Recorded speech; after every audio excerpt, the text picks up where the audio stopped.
thought a very productive, interesting discussion. But his views on Social Security, on Medicare and Medicaid are exactly opposite of what Trump campaigned on. Let me quickly run through Congressman Mulvaney's record. May 15, 2011, Congressman Mulvaney said on Fox Business News, quote, "We have to end Medicare as we know it," end quote. April 28, 2008, Congressman Mulvaney said, quote, "Medicare as it exists today is finished," end quote. August 1st, 2011, Congressman Mulvaney said, quote, "You have to raise the retirement age, lower a pay cut, change the reimbursement system. You simply cannot leave Social Security the way it is." On May 17, 2011, Congressman Mulvaney said, "I honestly don't think we went far enough with the Ryan budget because it did not cut Social Security and Medicare rapidly enough."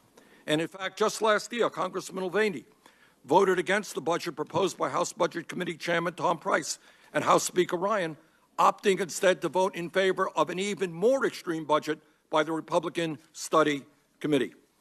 This radical right-wing budget that Congressman Mulvaney supported cut Medicare by $69 billion more than the Price-Ryan budget. It cut Social Security by $184 billion more, and it cut Medicaid and other health programs by $255 billion more than the budget proposed by Chairman Price and Speaker Ryan. Moreover, and this is also interesting, in May of 2009, when Congressman Mulvaney was a member of the South Carolina State Senate, he voted for an amendment declaring Social Security, Medicaid, and the U.S. Department of Education unconstitutional. And let me read the text of that amendment. Quote, "Whereas many federal mandates, such as those which created the U.S. Department of Education, Medicaid, and the United States Social Security Administration are directly in violation of the 10th Amendment to the United States Constitution." That amendment in the South Carolina Senate was defeated by a vote of 35-6. Mr. Mulvaney was one of the 6.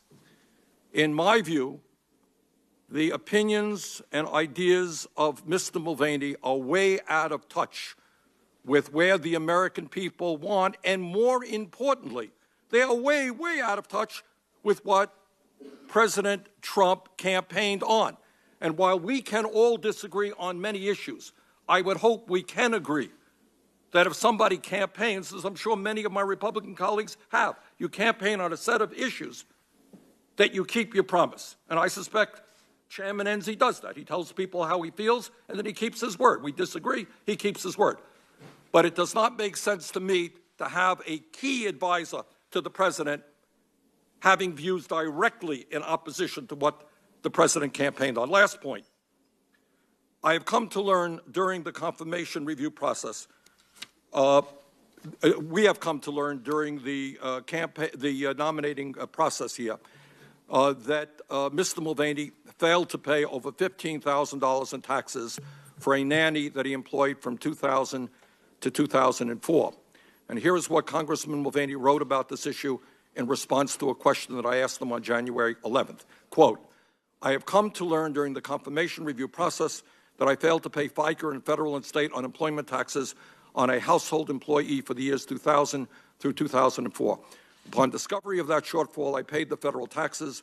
The amount in question for federal FICA and unemployment was $15,583.60, exclusive of penalties and interest, which are not yet determined. The state amounts are not yet determined," end of quote.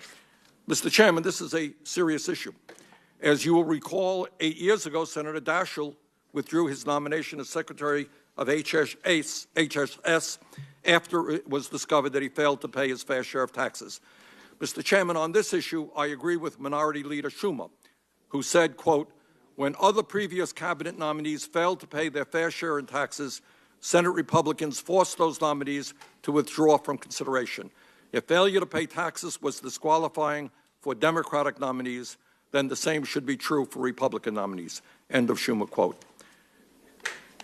In 2015, Mr. Chairman, Congressman Mulvaney voted for a bill in the House that clearly stated, and I quote, "Any individual who has a seriously delinquent tax debt should be ineligible to be appointed or to continue serving as an employee of the federal government." Mr. Chairman, I look forward to asking Mr. Mulvaney questions, and thank you for the time. Thank you, Senator Sanders. Before we swear in the witness and hear his testimony, we'll hear today a little about the nominee from our Budget Committee colleague, Senator Graham, as well as Senator Cotton. Senator Graham and Representative Mulvaney are fellow South Carolinians, and Senator Cotton served in the House with Representative Mulvaney. Senator Graham. Well, thank you, Mr. Chairman. I am honored to be here to introduce Congressman Mulvaney. Mick, he's my buddy. We don't agree on everything, but I think he's one of the most capable people I've met during my time in public service.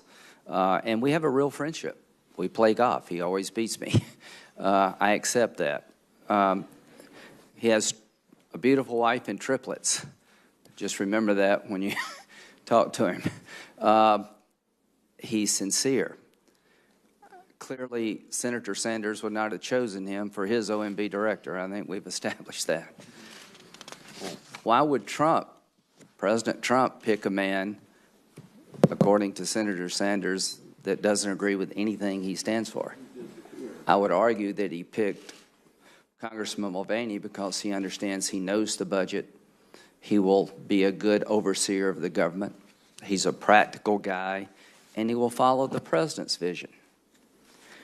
President Trump understands everything you said about Congressman Mulvaney, and he has confidence in this man's ability to do a job for his administration. I share that confidence. To those on the defense side, he will follow the call of the president to increase defense spending. He does believe in entitlement reform, and I think he's right to do so to save these programs. So from a personal point of view, I've never had an occasion where he would not tell me exactly what he believed, even if he knew I disagreed with it.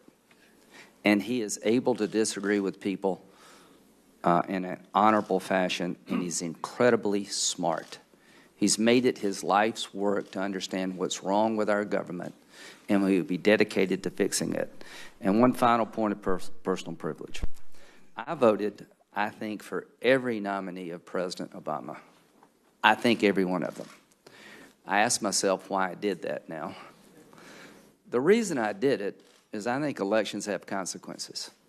And while I disagreed with almost every nominee about the basic structure of government, I understood that President Obama needed his team and deserved his team if they were qualified. And here's what I would ask this committee to consider.